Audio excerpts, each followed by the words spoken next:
அப்படிங்கிறத பற்றி பேசுகிறேன். நம்ம இதை பேசணும் அப்படின்னா மகாலட்சுமி தாயார் ஸ்ரீயுடைய தாயாருடைய கடாட்ச இருக்கணும். அப்பதான் நம்ம பெருமாளை சரணாகதி பண்ண முடியும். பெருமாளை சரணாகதி பண்ணணும்னா தாயார்கிட்ட போய் நம்ம நிற்கணும். தாயாரை சேவிச்சாதான் பெருமாள் அனுகிரகம் பண்ணுவார். அப்ப பெருமாளுக்கு ஒரு உதாரணம் சொல்றா. பெருமாளோட கை அவேமஸ்ல எப்படி காட்டுறது? ஒரு திருவடியை காட்டு, ஒரு கையை வச்சுட்டு என்னை பார் பயப்படாது நான் இருக்கிறேன். மேலான சங்கு சக்கரத்தையும் வச்சுருக்கேன். நம்ம கொஞ்சம் பயமா இருக்கும் அவர்கிட்ட போய். தாயார் என்ன பண்ணுவா? அவளுடைய கை செந்தாமரை கை. கையை பார்த்தோடனே நான் கவலைப்படாத குழந்தை, நான் இருக்கேன். பெருமாளை பார்த்து கூட பயப்படாது, வா பெருமாள்கிட்ட பேசிக்கலாம், வா நான் இருக்கேன், உனக்காக நான் சிபாரிசு பண்றேன். அப்ப தாயார் அவ்வளோ கருணையானது. இதுக்கு ஒரு உதாரணம், ஒரு கதை சொல்றேன். சோகவனத்துல தாயார் இருக்கா. அப்ப ராமபிரானுடைய தூதனா ஆஞ்சநேயர் வர. ஆஞ்சநேயர்கிட்ட ஆஞ்சநேயர் கனியாளி தன்னை பத்தி பேச ராமரை பத்தி பேச ஆரம்பிக்கிறார். அவருடைய அந்த அடையாளங்கள் எல்லாம் சொல்ற. அடுத்தது அவளுக்கே தெரிஞ்ச ஏகாந்த விஷயங்களை பத்தி சொல்ற. எல்லாத்தையும் சொல்லி கடைசியா கனியாளியும் காமிச்சு நான் ராமதூதனா வந்திருக்கேன், உங்களை பார்க்கறதுக்காக வந்திருக்கேன் அப்படின்னு சொல்ற. அப்ப தாயாருக்கு என்னுடைய நீயோ வானரன் அவரோ நரன் மனுஷன், எப்படி உங்க ரெண்டு பேருக்கு சம்பந்தம் ஏற்பட்டது அப்படின்னு கேட்கிறார். அதாவது கேள்வி என்னன்னா, நான் இல்லாம எப்படி அனுகிரகம் ஆச்சுன்னு கேட்கிறான். உனக்கு அனுகிரகம் பண்ண ஞாபகமே எனக்கு இல்லையேப்பா அப்படிங்கிற. அப்ப ஆஞ்சநேயர் அவர் பண்டிதர். அவர் பதில் சொல்ற, நான் நீங்க உங்களை சீதைய அதாவது உங்களை ராவணன் அபகரிச்சுட்டு போகும்போது நீங்க என்ன பண்ணீங்க? அபகரிச்சுட்டு போகும்போது என்ன பண்ணீங்க? உங்க நகையெல்லாம் கழட்டி ஒரு துணியில கட்டி அது மேல ரிஷிமுக மலையில போட்டு, அப்ப அது குரங்குக்கு மேல விழுந்தது. நாங்க அதை எடுத்துட்டு போய் ராமர்கிட்ட காமிச்சோடனே இது சீதையினுடைய நகனா அப்படிங்கிற. அப்ப உங்களுடைய ஸ்வர்ணத்தினாலே எங்களுக்கு அனுகிரகம் ஆச்சு அப்படிங்கிற. அப்ப தாயாருடைய கடாட்சம் இல்லாம நமக்கு பெருமாள் கிட்ட போக முடியாது. அதனாலதான் பெண்களுடைய பங்கு, அந்த பெண்களுடைய பங்கு எவ்வளவு முக்கியம்.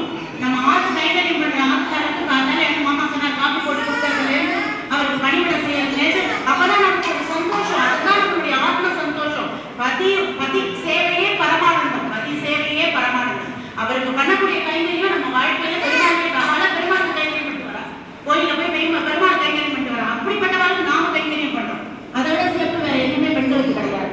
அது ஒரு அவ்வளவு சந்தோஷமான விஷயம். அப்பா சொன்ன உடனே தாயாருக்கு ரொம்ப சந்தோஷமா இருக்கலாம். ஓ, நான் இப்படி உனக்கு கைங்கரியம் பண்ணிருக்கேனா அப்படிங்கிறா தாயார். அதே போல இன்னொரு உதாரணம் என்னன்னா, நம்ம பிராட்டி பூமி பிராட்டி நம்ம உத்திரியப்பன் சன்னதியில இருந்தா அவருக்கு 100 ஸ்லோகங்கள் எழுதப்பட்டது. அதுல அவளை வர்ணிக்கிறா. அதாவது தாயார் நதியா இருக்காள். அவளுடைய அங்க அடையாளங்கள் அப்படி நதியினால சொல்லப்படுறது. யமுனை நதி கருப்பா இருக்கும். அவளுடைய கூந்தல் யமுனை நதி. கங்கை வெள்ளை புன்னகையா இருக்கும். அவளுடைய புன்னகை வெள்ளையா இருக்கும். காவிரியா இருக்கா. Very sweetest water.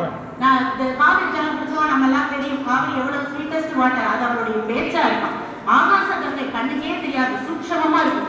அவளுடைய இடுப்பு சூட்சமா, அவளுடைய இடுப்பு சூட்சமா இருக்கும். ஸ்வர்ணமுகிங்கிறது திருவாபரணங்களா இருக்கும். ஸ்வர்ணமுகிங்கிற நதி திருவாபரணங்களா இருக்கும். காலாறு அவளுடைய திருமார்பகங்களா இருக்கும். அப்படிப்பட்ட தாமிரபரணியா தாயார் எல்லா இடத்துலயும் சேவை சாதிக்கிறான். நம்ம இங்க போனோம்னா புஷ்பவழி தாயார்கிட்ட போய் நிற்கணும். அம்மா நான் வந்திருக்கேன் அப்படின்னா உடனே பெருமாள் என்ன பண்ணுவார்? 2 கையில சங்கு சக்கரம் வச்சுட்டு இருக்காரு. நீ என்னென்ன தப்பு பண்ணினேன்னு கணக்கு எடுப்பாரு.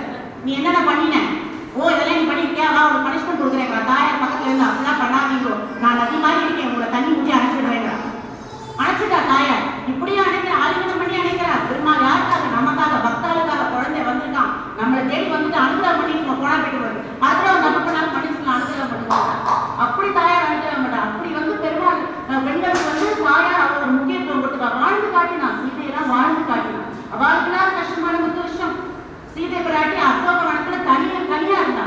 ராமனுக்காவது பக்கத்துல இருந்து ஆஞ்சநேயர் இருக்கார், லக்ஷ்மணன் தம்பி உடையான்னு படைக்கிறதா லக்ஷ்மணன் இருக்காரு. ஆனா தாயார் யார் இருந்தா? ஒருத்தரும் கிடையாது. ஆனா தாயார் மனோதைரியத்தோட அவ அவ்வளவு கஷ்டங்களை சந்திச்சுட்டு எல்லாத்தையும் தாண்டி வாழ்ந்து காட்டினா. நம்ம குல மாதர்களும் அப்படிதான்.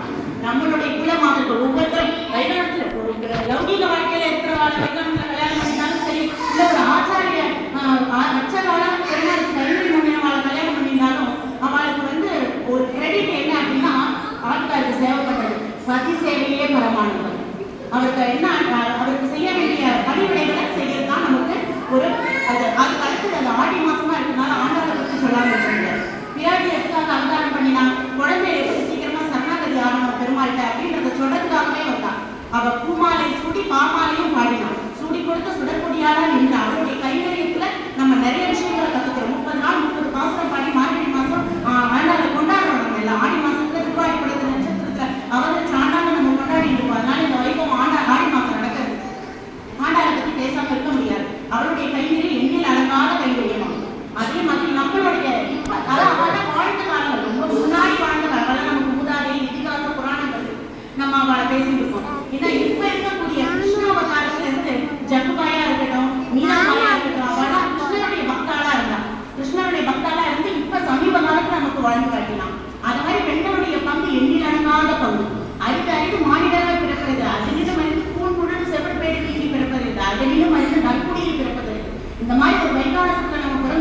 பெரிய பாக்கியம்.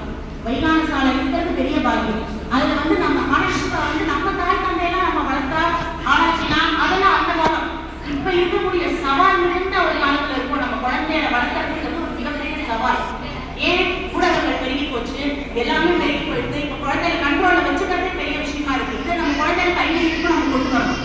இப்ப குழந்தை தாத்தால எடுத்து அப்பா வந்து சன்னதிக்கு போயிட்டாரு, சாயங்காலம் தான் ஆஃபீஸ் வர, குழந்தைய கூட டைம் ஸ்பெண்ட் பண்றதே ரொம்ப கம்மியா இருக்கு. ஆனா முழுக்க யாருடைய கவனிப்பு இருக்கா? தாயனுடைய கவனிப்பு தான் குழந்தை இருக்கு. தாய் தான் அதிகமான பொறுப்பை எடுக்க வேண்டியதா இருக்கா. அதுவும் நம்ம கூட வைகாலத்தை பொறுத்த வரைக்கும் பெண்களுக்கு நிறைய பொறுப்புகள் இருக்கு. அது வேற கவனிக்கணும், மாமனார் மாமியார கவனிக்கணும், குடும்ப சூழ்நிலையே பார்க்கணும், குழந்தை அனுசரணையா கொண்டு போகணும், புத்தாத்த அனுசரணையா கொண்டு போகணும். எவ்வளவோ விஷயங்களுக்கு நடுவே குழந்தையை நம்ம நல்லபடியா வளர்த்து கைங்கரியத்தை கொண்டு வரணும். கைங்கரியத்தை எப்படி கொண்டு வருது? நம்மளால ஒரு சில விஷயங்களை நம்ம ஃபாலோ பண்ணணும். நான் இப்படி இல்லை, நீயாவது இப்படி இரு அப்படின்னு சொல்லக்கூடாது. வாழ்ந்து பார்க்கணும். பெற்றோர்கள் என்ன செய்யணும்? வாழ்ந்து பார்க்கணும். அதே மாதிரி குழந்தைய ஆச்சாரிய சீலனா வளர்க்கணும். ஆச்சாரிய பக்தியோட எப்படி வளர்க்கணுமோ ஆச்சாரிய பக்தியோட வளர்க்கணும். ஆண் பெண் இருபாலர்களுக்கும் சமமா நடத்தணும். அவள் நித்திய கடமைகள் என்னங்கிறத சொல்லிக் கொடுக்கணும். நித்திய கடமைகள் என்னென்ன? காதால எழுந்தாலும் பூஜை பண்ணணும், பெருமாளுக்கு ஆராதனை பண்ணணும், ஸ்லோகம் சொல்லணும். இன்னும் உள்ள குழந்தையா இருந்தா 7 வயசுல கூலர் போட்டு வச்சு குழந்தை சந்தியாவதனம் பண்றானா? அப்படி இல்லைன்னா ஒரு ஆசாரியை ஏற்படுத்தி அவர்கிட்ட சந்தியாவதனம் பண்ண பழக்கணும். இதெல்லாம் யாருக்கு பொறுப்பு? அம்மாவுக்கு தான் பொறுப்பா இருக்கும். அப்பாவுக்கு பொறுப்பு இல்லையா? அப்படி கிடையாது. அவர் சன்னதி பார்த்துட்டு இருக்காரு. நம்மளால ஆன உதவிகள் அவர்கிட்ட தான் நம்ம பண்ணணும். அவர் பண்றதுக்கு நம்ம ஏற்ப நடந்துக்கணும். அதுதான் முக்கியம். அடுத்து உபநயனம் முடிச்சாருன்னா சந்தியாவதனம் பண்ண குழந்தைகளை பழக்கணும். 2 வேளையும் சந்தியாவதனம் பண்றானா அப்படிங்கிறது நம்ம கவனிக்கணும். பெண் குழந்தையில வந்து வணக்கத்தோட வளர்க்கணும். காத்தால எனக்கு வந்து பெருமாள் விளக்கேற்றுமா, சாயங்காலம் விளக்கேற்றுமா, ஸ்லோகம் சொல்லு, பாட்டு பாடு, துளசி மாடம் தான் நித்தியமா தெளிச்சு கோலம் போட்டு துளசி மாடத்தை பராமரிக்கணும். எப்படி இதெல்லாம் பண்ணணுங்கிறத அம்மா நடந்து காட்டணும். நான் செய்யல நீ செய்ய சொல்லக்கூடாது. அம்மா நடந்து காட்டினா குழந்தை தானா அதை ஏன்னா குழந்தை நம்மளை பார்த்து தான் வளரும். நம்ம என்ன செய்யறோங்கிறத பார்த்துதான் குழந்தை வளரும். அதே மாதிரி எச்சு, தீட்டு, விழுப்பு, மடி, ஆச்சாரம் கற்றுக் கொடுத்து குழந்தைகளை வளர்க்கணும். இந்த காலத்துல அது ரொம்ப சவாலான விஷயம். நம்ம ஆத்துல இருக்கிறவா என்ன பண்றாங்க அந்த குழந்தைய பார்த்துதான் அதை கத்துக்கும். அதனால அது மாதிரி வளர்க்கணும். அதே மாதிரி குழந்தைகளுக்கு பெற்றோர்கள் வந்து முன்மாதிரியா இருக்கணும். இப்ப நிறைய பள்ளிக்கூடங்கள் எல்லாருக்கும் வந்து CBSE படிக்க வைக்கணும் ஆசை வந்துட்டு பெரிய பெரிய ஸ்கூல்ல படிக்க வைக்கிறோம். இப்ப அந்த காலத்துல ஆகமம் கத்துக்கணும்னா தனியா போய் கத்துக்கணும். இப்ப அப்படி இல்லை, ரெண்டையும் ஒரே இடத்துல சொல்லி கொடுக்குற அளவுக்கு இது வந்தாச்சு. அதுக்கான கால சூழ்நிலைகள் வந்தாச்சு. அதனால அவன் வந்து பள்ளிக்கூடத்துல சேர்த்து குழந்தைகளை நல்லபடியா இந்த கல்வியும் கற்றுக் கொடுக்கலாம், அந்த கல்வியும் கற்றுக் கொடுக்கலாம். ரெண்டுமே வேணும். அதாவது இது அதிகமா வேணும். கைங்கரியத்துல ஈடுபடணுங்கிற எண்ணத்தோட இது அதிகமா வேணும். லௌகிக படிப்பும் தேவையா இருக்கு. அதனால அதையும் கொஞ்சம் படிச்சுக்கணும். அதுக்கு நிறைய இப்ப ஸ்கூல்ஸ் எல்லாம் வந்தாச்சு. அதே மாதிரி பகவானோட கைங்கரியத்துல பெண்களுக்கு குழந்தைகளை எப்படி ஈடுபடுத்தணும் அப்படின்னா, அப்பா என்ன சொல்றாரு, அப்பா எப்படி சன்னதி கைங்கரியம் பார்க்கறா இருக்காரு, தாத்தா எப்படி பண்றா இருக்காருன்னு பெருமைகளை சொல்லி கொடுத்து வளர்த்தாதான் குழந்தைகளுக்கு அந்த எண்ணம் வரும். அப்பா பண்றா நான் பண்றேன். இப்ப வைத்தியத்துல இருக்கிறவங்க மட்டும்தான் பண்ணணும்னு கிடையாது. லௌகிகத்துல இருக்கிறவங்களுக்கு ஞாயிற்றுக்கிழமை லீவ் ஆச்சுன்னா ஒரு கோயில் பக்கத்துல இருக்கா கைங்கரியம் பண்ண போங்க, போய் பண்ணுங்க, கைங்கரியம் பண்ணுங்க. அந்த குழந்தைய பார்த்து என்ன செய்யும்? அப்பா போறா, அடுத்து நானும் போறேன் வாங்கும். அதுதான் வளர்ப்பு. அந்த வளர்ப்பு தான் இப்ப நம்ம வந்து அதிகமா கொண்டு வர வேண்டியது. இந்த கால சூழ்நிலையில ரொம்ப சவாலான விஷயம் அதுதான். அதை கொண்டு வந்தா குழந்தை தரம். அதே மாதிரி பெண் குழந்தைகளுக்கு கண்டிப்பா எச்சல் பத்து தீட்டெல்லாம் பார்க்கறதுக்கு சின்ன வயசுலேருந்தே சொல்லிக் கொடுக்கணும். ஆத்துக்கு வராளா எப்படி உபசரிக்கணும்? ஒரு மாத்துக்கு வந்துருக்காருன்னா வாங்கோ, உட்காருங்கோ, தீட்டை சாப்பிடுங்கோ, எங்க அப்பா இங்க போயிருக்காரு, எங்க அம்மா இங்க போயிருக்காரு, ஸ்டூடெண்டா பேச தெரியணும், பழக தெரியணும். அதை முதல்ல கொண்டு வரணும். அதே மாதிரி ஒரு சுமநிலை ஆத்துக்கு வராளா அதில் காக்க வச்சு கொடுக்கணும், இன்னும் கொடுக்கணும். அதை அம்மா பண்ணும்போது தானா குழந்தை பண்ணாங்க. அது அம்மா வந்து சொல்லி கொடுக்கணும் கிடையாது. அம்மா பண்றதை பார்க்க பார்க்க குழந்தை தானா பண்ணணும். இது மூலமா குழந்தைகளை நல்வழிப்படுத்துவோம். தந்தை உத்தியோகத்துல இருந்தாலும் சிங்க வச்சுக்கணும். அது வந்து தப்பு கிடையாது. நம்மளுடைய தர்மத்தை நம்ம கடைப்பிடிக்கணும். திருமணத்துனா வெளியில போடணும். காரணத்தை இருக்கக்கூடாது. சத் விஷயங்களை அடிக்கடி பேசணும். குழந்தைகளை சத் சிந்தனையோட கொண்டு வரணும். இது வந்து அப்பாவுக்கும் பொறுப்பு இருக்கு, அம்மாவுக்கும் அதிக பொறுப்பு இருக்கு. அதனால பெண்களுக்கு நிறைய பங்கு இருக்கு. அப்போதான் ஆண் பெண் இருவரும் பக்தியில ஈடுபாடா இருப்பாங்க. அதுக்கப்புறம் ஸ்லோகங்கள் சொல்லிக் கொடுக்கறது, பஞ்சசுத்தம் சொல்லிக் கொடுக்கறது, புண்ணியாவச்சனம், திருவாராதன கிரமம், இதெல்லாம் குழந்தைகளுக்கு அதிகமா சொல்லிக் கொடுக்கணும். இதெல்லாம் தகப்பனார் செய்யும் போது தாயார் உறுதுணையா இருக்கணும். இதுதான் பெண்களுடைய பங்கு. நம்ம வைகால சகோதரர்கள் தாயா இருந்து குழந்தைகளை வளர்க்குற பணி இருக்கே, அது ஒரு பெரிய பணி. அதை பத்தி பேசினா அது ஒரு பெரிய கடல். அதை தான் நான் இதை கொஞ்சமா பேசியிருக்கேன். தாயை போல பிள்ளை நூலை போல சில நாளைக்கு சொல்லிடுவாங்க. அதனால குழந்தைகளை நம்ம தான் வந்து கைங்கரியம் பண்றதுக்கு எப்படிங்கிறத உட்படுத்தி வளர்க்கணும். அடுத்தது நம்மளுடைய ஆச்சாரிய வழிபாடு. நான் சொன்ன மாதிரி தான் முதல்ல எப்படி தாயாரை சேர்ச்சா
மாதிரி நமக்கு இதை விட பகவான் நமக்கு ஒரு இதை கொடுத்துருக்காரு. அதாவது வைகாலத்துல நமக்கு ருது சங்கமனத்திலிருந்து பாடி கிரகணம் வரைக்கும் 18 சம்ஸ்காரங்கள் இருக்கு. அதுல சீமந்தம்ன்றது ரொம்ப முக்கியம். அந்த சீமந்தத்துல என்ன பண்ணுவா, விஷ்ணு பலிங்கிற